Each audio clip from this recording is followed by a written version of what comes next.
He choked Jordan Neely to death. So yeah, now this dude has been arrested on manslaughter charges. He's been able to bail out and everything at this point. But so when you're looking at this case, because you hold him down for 15 minutes. This is my opinion, family. You hold him down for 15 minutes. You are a trained Marine. So the type of chokehold you're using, the time frame, everything about this type of interaction, you actually have the experience and knowledge about. So in my opinion, he was trying to kill the brother. 15 minutes is way too long. And people around is yelling, let him go. You're going to kill him. All of this. So Sonia, look at our legal system and how we kind of softball individuals like this at times, soft shoe rather. Do you think he's going to end up getting real jail time? I believe that he will get real jail time. And like, okay, so wait, one thing that's a very subjective question, because real jail time, in my opinion, is 10 years or more. Got it. Okay. I think that he will get real jail time with that respect. I believe manslaughter can be upwards of 10 to 15 years. Yes. Depending on the state and the judge, right? And depending on what that judge wants to do with that sentence. Here's the thing for me, just like you were alluding to. The law says if someone dies and there wasn't intent, that's manslaughter, right? Yep. And so, as you were just alluding to, this is a trained individual, right? This is someone who is being urged by bystanders that, the clock is ticking. You didn't hold them down a long enough time. So my question becomes, when does non-intent turn into intent? Because at some point during that, I'm holding this fool down. I'm holding this black man who's bothering me maybe psychologically because I've been through some things with my military background or not. We don't know what Daniel's state of mind was. Yes. And at this point, I'm going to just be honest. I don't care. Because as we talked about last week, you shouldn't have put your hands on a man that wasn't a threat to anyone, had no weapons that were available. And the only weapon that there was his mouth and his skin. That's what they're afraid of. And let's be truthful about this. I'm also looking for the district attorney in the state of New York to ultimately file some charges against the two individuals who were holding his arms and hands down. Like, I believe that they were culpable in helping Daniel murder Jordan. Yep, they were. There was the reports say that there was someone on the train saying you're going to kill him. Yeah, that person did an interview recently and said, "I wish I had done more because he didn't deserve to die, and he wasn't hurting anyone." So we know that there's video. We know that there are people who have said he wasn't hurting anyone, and so for me, it is an examination of, when does non-intent turn into intent?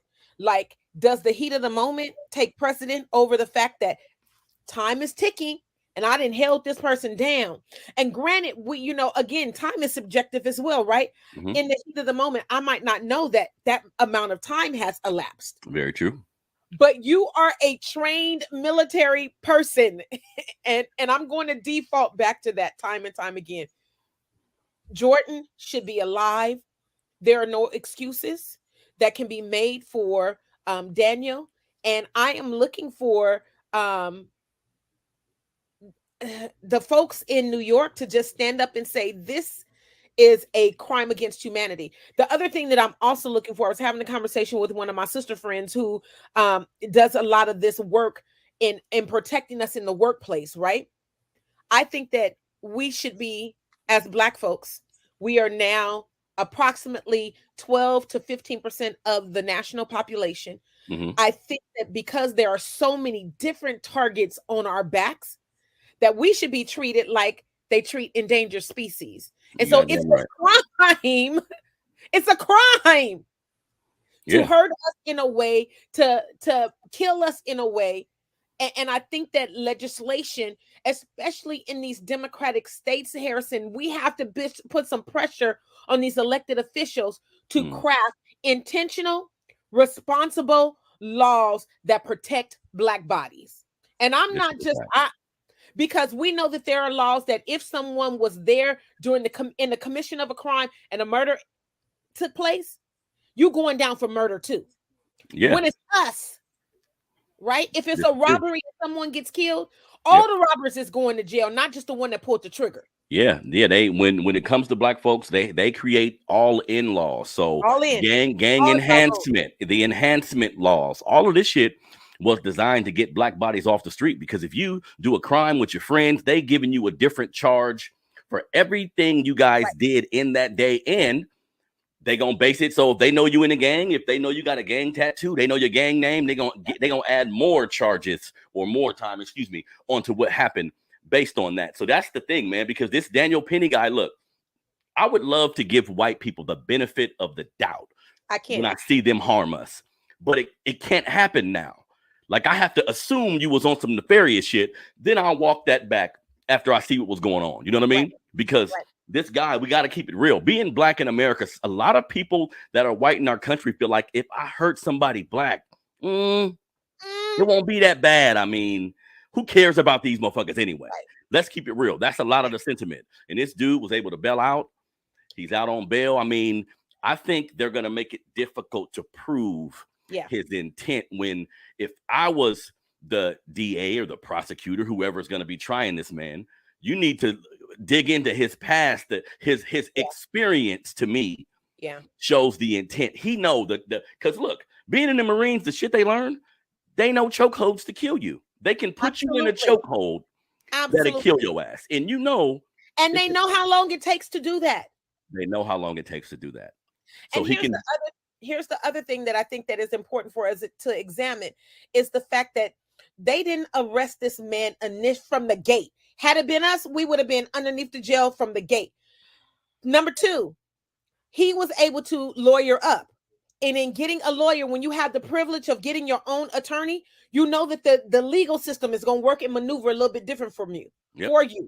Number three, they let him clock in and turn himself in when it was like making an appointment. Oh, I'll show up at X time so that I can bail out by X time, because they know the process. Yep. Number four, the bail process, because had it been us, the bail would have been so high that we couldn't have afforded to bail out of jail.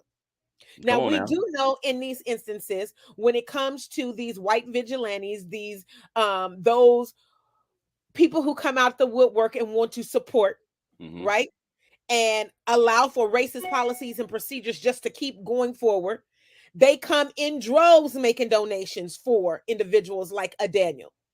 I'm just saying, in crafting new laws to protect black bodies in these kind of instances, I think part of those laws would be like no bail.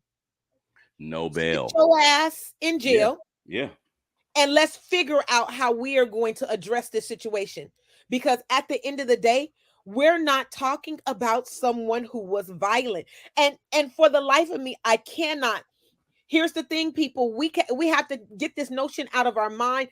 Every time media attempts to villainize the victim by bringing up what their past was, Daniel didn't know Jordan's past when he put him in a chokehold. Come on now. Daniel didn't know how many times Jordan was arrested when he put him in a chokehold. So we cannot continue to have conversations around how many times Jordan was arrested. I can tell you, by being an activist in our community, unhoused people get arrested for no reason at all, and they have long records. This man does not have a violent criminal background. Yeah, this guy is on the train intimidating Michael Jackson, doing a damn good job. He's on there not hurting nobody. And then when you listen to, so being in New York, I would think you guys are used to this type of temperament from people. And then listen to what he's saying. I'm hungry. I'm tired. I'm tired. And if a man like that looks at you and gets to calling you a few names, you can walk away. He getting too close to you. He smell a certain way. Name me the interaction he can, or the temperament he can have that'll make you put your hands on him. Now, if he strike you, this all changes. That's different. Somebody put their hands on you, this all changes. But he just irritating motherfuckers on the train. I think Daniel Penny said, I know what to do. I've been practicing, and I know this shit. And I'm a junkie for adrenaline.